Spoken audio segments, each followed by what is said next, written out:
it going, everyone? Welcome back to the channel. I am the RealShadyUnicorn, and today I'm going to review Sifu on PlayStation 5. Sifu is a beat-em-up action-adventure game that was released on PlayStation 4, PlayStation 5, and Windows PC. It was published and developed by Slowclap, and it was an interesting playthrough.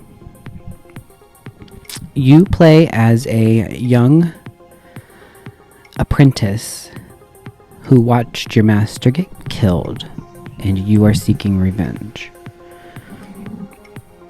Let me tell you, this game is unforgiving. If you were not a fan of Elden Ring, you may not be a fan of this. This requires multiple playthroughs in order to collect everything to get the whole story. It also will require multiple playthroughs to probably beat it. It is a fun game. I enjoyed when I played. I enjoyed the elements of trying to learn the combos with the specials that you unlock. I enjoyed the environment interactions that you can have with the environment, the weapons that you can use. The only thing I was not a fan of was the boss fights. Those things now. You fight each master that's in charge of each house, and in the end you actually have the option to where you can spare their lives, or you can decide to, satisfy your revenge, for a lack of a better term. And by the time I was done with these fights, I was not sparing any of them. They are obnoxious. There are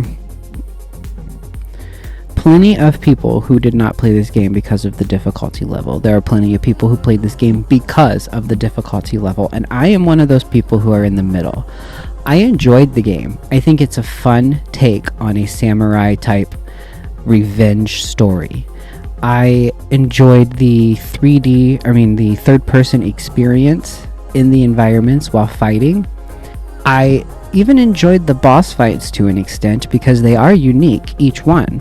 I just don't feel that the boss fights were fair. There are just instances where the bosses have weapons and you don't, so they can reach you from a long distance, but you can't get to them because they're always hitting you with their long range weapon, and you have no long range weapon to combat that, and it's really difficult to dodge. I finally figured out how to grab the weapon and have them pull me towards her, and that made it a little easier. And that's kind of the beauty of this game, is that it's kind of a kung fu skill, if you will. You have to learn the combos, you have to learn the buttons, you have to time everything just right in order to get a good parry, a good dodge, a good counter. And that is the only way to get through this game unscathed, is by mastering those combos and timing. And I've only played through one time, and it's going up on the channel now, and they'll probably be scattered through. I don't know if this will be up before the entire game is, but if not, I've played it through. I died, and I'll try it one more time just because I am interested to see how unlocking the certain specials that you unlock, especially since you can unlock some of them permanently, I want to see how that plays into the next playthrough. I am curious to see if it will make it easier or if it makes it more difficult, because I'm hoping there's not some sort of difficulty spike because you've already played through once. I'm hoping that it doesn't do anything like that. The game was originally just released digitally on the PlayStation and on Microsoft Windows, and it has recently gotten a physical release in the last couple months. I did get the Steelbook physical version because I do collect Steelbooks. If you get the digital version, you do get outfits and you do get the soundtrack, and the soundtrack's fun. And if you're into game soundtracks, it is one of the nicer ones. It's like they're with Ken, A Bridge of Spirits. I did enjoy that one as well, and I'm not a huge game soundtrack person, but these are pretty good. If you enjoy beat-em-up style games, if you enjoy other slow clap games, if you enjoy replayability in a game, I would say give this game a try. I did get frustrated, and by the end of each boss fight, I had to take a break because it is intense. It's intense. It's nail biting, and it's challenging. But it's like what people say about Elden Ring. It's challenging yet rewarding. That's what a lot of From Software games are described as.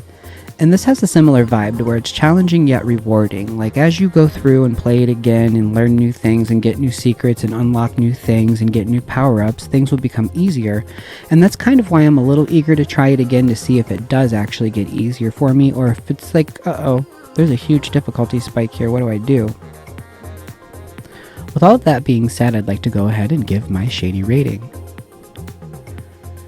This game, I know, has a huge difficulty spike. It is challenging. It is possibly not for the masses, but I do know that it has gotten a lot of positive reviews. There are some who say it's too difficult and give it the negative reviews, but there are a lot of positive reviews for this game, and mine's not going to be much different. As challenging as I found it, as frustrating as I got by the end of the boss fight, I still found the game fun. It was visually stunning, the soundtrack was nice, the way you learn to master the buttons and the specials make it more interesting to play, more fun to play. So I would give Sifu on the PS5 a 4 out of 5 Shady Unicorns. Let me know if you agree with my opinion in the comments below. Let me know if you've played Sifu and if you played it on PC or PlayStation. Thank you for watching this review. I hope you found it informative. Take a moment to like and subscribe, and I will see you in the next episode. Bye, guys.